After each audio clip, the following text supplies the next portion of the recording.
I'm going to start with a poem that I wrote when I wasn't very happy. I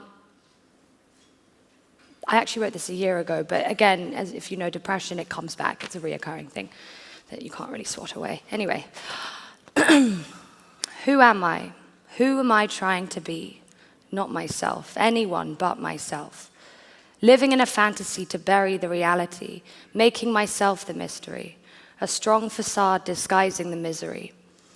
Empty but beyond the point of emptiness, full to the brim of fake confidence, a guard that will never be broken because I broke a long time ago. I'm hurting, but don't tell anyone. No one needs to know. Don't show all you've failed. Always okay, always fine, always on show.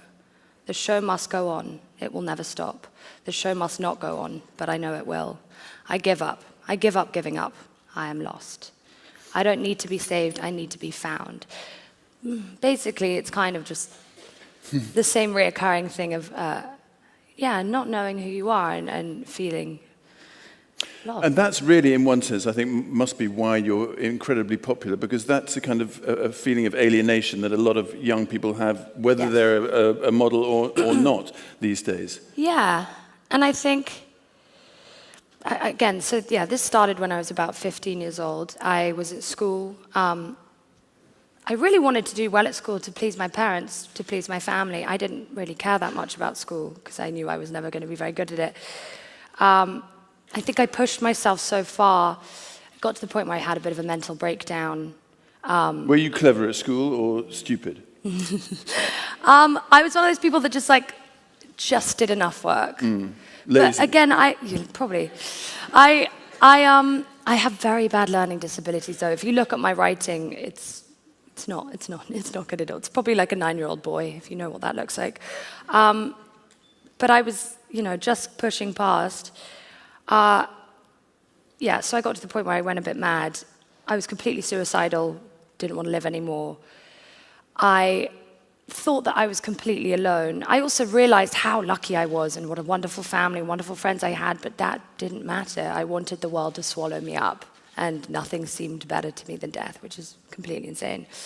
So I got taken out of school, went to therapy, got put on antidepressants, kind of clawed my way back to some sort of rational thought, which took a while. But basically, I stayed in school until I was 17, where I still was kind of plagued with this depression, and I was like, I'm done, I need to leave, which, to the rather large disagreement from my parents, I left, and I knew I had to do something, because otherwise I would just go crazy. So I started modeling, and I wanted to do it. I wanted to work every day. Wait a minute, how old were you now? You're 18. 17. So I left school early. I didn't finish my last year. I mean, of course there's an upside.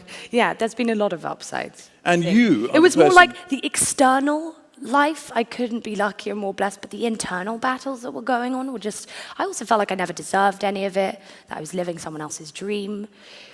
This point is just about, being able to have a mirror up at yourself and really look inside for what you need.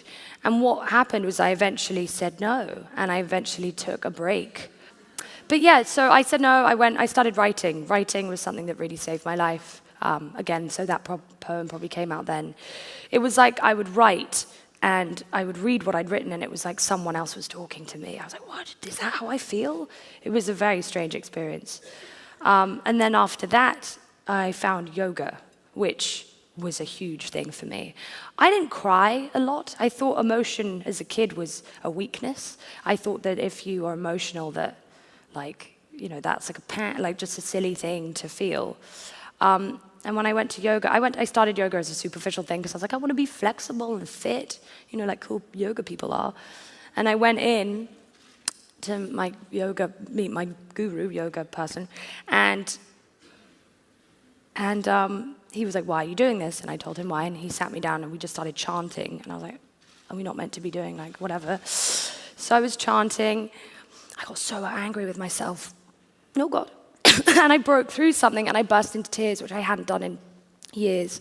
And I looked at him and I was like, what the hell is wrong with you? How dare you? You're a monster. Why would you do this? And he was just laughing at me. And I was like, you're a crazy man. What is wrong with you? And he said, if you hadn't have cried, I would have been very worried.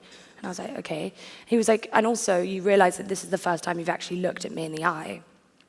And the reason why is because I knew when I looked in his eyes that he saw through me and he knew me, and it freaked me out. But till this day, I've been seeing him a lot. It's like finding people around you who have your best interest at heart. I had a lot of people around me who were just after what I gave them, not like, you know, after like looking after you and stuff. So it's about finding people who care about you and support. And again, I've now become and been able to be a support for other people as well. So in turn, that kind of goes around. But I have so many messages in terms of just young girls and how the mental illness and depression is not something to be ashamed of. And I wish at that time I had realized that other people go through it, that I can talk to other people, that you're not alone, you're not an alien. And, you know, my message has always been to accept yourself, no matter what, to love yourself, to embrace your flaws. I think flaws are the things that make us special. The cracks within us are the beautiful parts that need to have light shed on them, otherwise they're just left. And also, women are great. They're wonderful, wonderful creatures.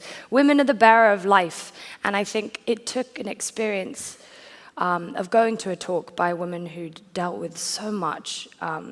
You know, like all these women here are so incredible. Like the last talk, you know, I watched her on YouTube and it made me cry. And we witnessed these extreme experiences that happen to women, suppression and all these other things. But really that happens every day and we're all used to it in the workplace, in relationships. Women are constantly suppressed, but it takes an extreme circumstance for us to realize it because we're used to it. And that always confuses me a lot. But obviously, I think we're changing that now, slowly but surely. But yeah, just the point of like supporting each other and reaching out and communicating, it's the most important thing. So I want to help, basically. I don't know how, if anyone has any suggestions. Let me know. I just have a little quote to say, which I made up, which is, be comfortable in your own shoes, which apparently I'm not, which is really bad. Be comfortable in your own shoes because you're going to be in them for a while. So that's my last message to everyone. Well done. That was good.